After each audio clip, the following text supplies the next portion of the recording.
ఈరోజు మన ధ్యానాంశం దేవుడు ఎంత గొప్పవాడు. వాక్యభాగం యోబు గ్రంథము 40వ అధ్యాయము మొదటి 14 వచనాలు. నిర్గమకాండము 14 మరియు 15 అధ్యాయాలు పరిశీలిస్తే ఇశ్రాయేలీయులు ఐగుప్తు సైన్యం మరియు ఎర్ర సముద్రం మధ్య చిక్కుకున్నారు. దేవుడు నీళ్లను విభజింపజేసేంతవరకు వారికి ఫరో సైన్యం నుండి తప్పించుకునే మార్గం కనిపించలేదు. అప్పుడు ప్రజలు ఆరిన మీద నడిచారు. ఫరో యొక్క సర్వసేన మునిగిపోయారు. మోషే మరియు మిర్యాములు సంతోషంతో కూడిన ఉత్సాహభరితమైన పాటతో నడిపించారు. యెహోవా, వేల్పులలో నీవంటివాడెవడు? పరిశుద్ధతను బట్టి నీవు మహనీయుడవు. స్తుతికీర్తనలను బట్టి పూజ్యుడవు. అద్భుతములు చేయువాడవు. నీవంటివాడెవడు? భయం, స్తుతి మరియు ఆరాధన అనేవి దేవుని గొప్పతనానికి మరియు ఆయన శక్తికి తగిన ప్రతిస్పందనలు. యోబు గ్రంథము 40వ అధ్యాయములో దేవుడు మొదటిగా మాట్లాడిన మాటలకు యోబు సరిగ్గా స్పందించాడు. అతడు తన నోటిపై చేయి వేసుకున్నాడు. 1 నుండి 5 వచనాలలో అతడు ఫిర్యాదు చేయడం మరియు దేవుని తప్పుగా నిందించడం మానేయాలని సూచించాడు.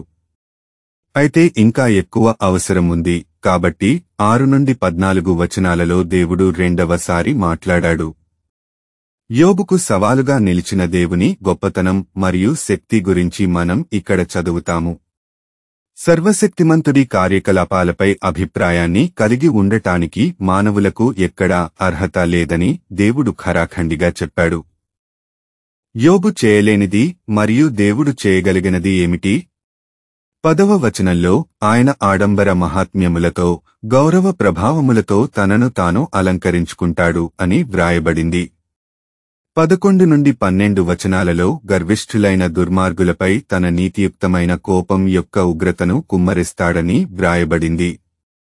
13, 14 వచనాల ప్రకారం ఆయనకు తీర్పు తీర్చే హక్కు, అధికారం ఉంది. నిజానికి ఆయన జీవము మరియు మరణంపై అధికారాన్ని తన చేతుల్లో ఉంచుకున్నాడు. యోబు వీటిలో దేనినైనా చేయగలిగితే 14 వచనంలో ఉన్న విషయాన్ని దేవుడు అంగీకరిస్తాడు. 8వ వచనంలో చూస్తే, నిర్దోషివని నీవు తీర్పు పొందుటకై నామీద అపరాధము మోపుదువా అని ఆయన డిమాండ్ చేశాడు. దేవుని న్యాయాన్ని విమర్శించడానికి యోబుకు అర్హత లేదు. రెండోసారి యోబు ఎలా స్పందించాడో గమనించండి. యోబు 42వ అధ్యాయము మొదటి 6 వచనాలలో యోబు చాలా వినయంగా మరియు ఆరాధనగా స్పందించడం గమనిస్తాము. అతడు చివరకు దేవుని ఎడల భయాన్ని గ్రహించాడని ఎవరైనా అనవచ్చు.